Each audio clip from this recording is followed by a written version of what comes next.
kasama pa rin po natin ang sikat na si Mang Roger. Sabi po niya, namatay na daw po ang kanyang minamahal na kabiyak. Ilang taon na po nakararaan? Siguro 87 pa yung mamatay. Ay, matagal na po. Hindi na po kayo umibig uli? Hindi na. Bawal ang balot? Meron akong number 2.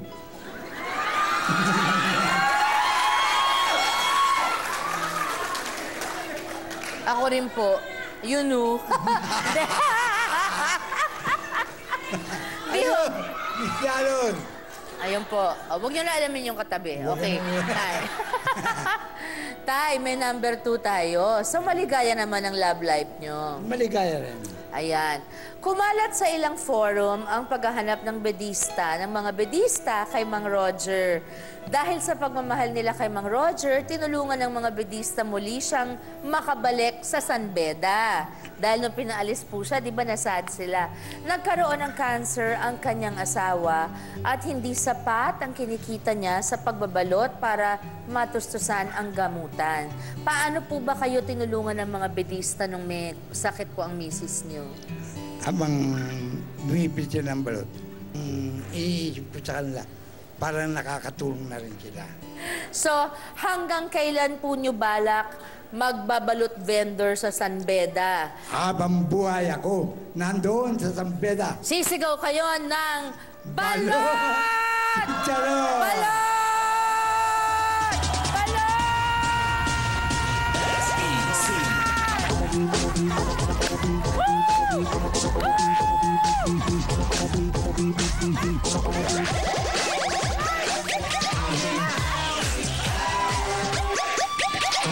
I'ma be on the next lap, doing 100%.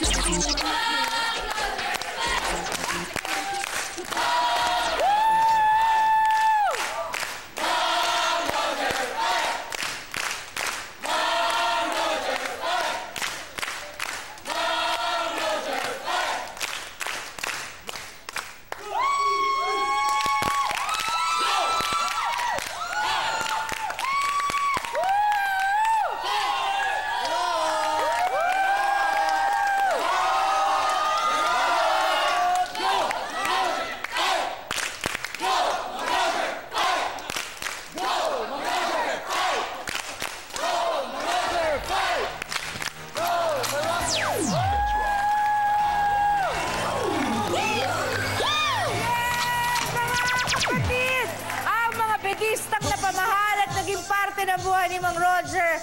Tawagin po natin si Ara Santos, San Beda College cheerleader. At sa lahat ng tiga San Beda, this show is dedicated to you, partly to you. Thank you for loving people like Mang Roger. Ayan, eto po. Si Attorney Nicasio ang spokesperson natin. So bakit po kayo nandito? Sir Ara, I'm sorry, do you have something to say? Si Ara muna, Ara. Anong gusto mo muna sabihin? Mang Roger, Anak, ayan. thank you po sa pagiging icon nyo sa mga bedista. Paglabas ng campus, makikita namin si Mang Roger, nakasmile kami. Nakasmile siya, tapos smile na rin kami. Ayun po, sobrang pong nakakahawa po kasi yung killer smile ni Mang Roger. Nakakatuwa lang.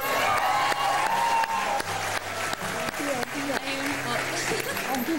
Ngayon, bawat isa pong kasama ni Ara ay merong dalang regalo para sa inyo. Una po ay ito. Ito po, scarf po. Animo San Beda! Ayan, sige, pasuot mo sa kanya, anak. There, para he has it. Ayan, tatay. Nandito rin po si Attorney Nicasio Conti. Thank you, Ara. Spokesperson ng Department of Transportation and Communication and OIC, Administrator ng Maritime Industry Authority. Sir, please join us. Maraming salamat for inviting us here in this show. We are so happy and I want to thank the San Beda Cheering Squad!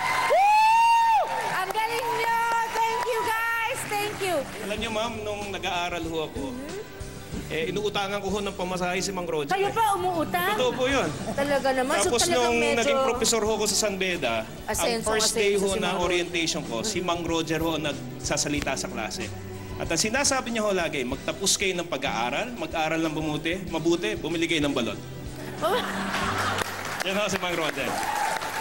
Kung lahat naman ng eskwela at ng mga mag-aaral ay makakahanap ng kanilang sariling Mang Roger, siguro ganyan din ka-successful at kaligaya lahat ng mag-aaral natin, di ba? Apo. Ano pa po? Meron pong jacket dito. Jacket, Mang Roger!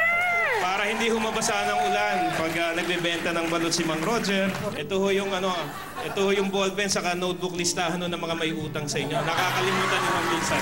Kasi nung naliligaw ako sa misis ko sa San Niloloko ko Beda. ni Mang Roger. Opo. Nung naliligaw po ako, bago ko pumasok, nandiyan na baka ako yung nililigawan ko. Mang Roger, nandiyan na. Oh, siya ho yung intelligence officer ko. Aba? Kaya ho naging misis ko, yung misis ko. Aba! Dahil ano ba? Ang galing! Hello, Mrs. Welcome Ito ho, to may the t-shirt show. ho rito at ito ho, sabi ng misis ko para makontak ho namin kayo lagi. Naku po! Dahil wala ho kayong telepono. Tatawagan nila kayo, meron na kayong cellphone! Ano ho yan? Smart po yan, Mang Roger. Ay, smart! Very smart! San Beda is so smart to get smart. Okay. Ayan po, Mang Roger. Oh, meron pa kayong isa pang cup. Kasi New York yung suot nyo, hindi naman San Beda yan eh. Yan naman.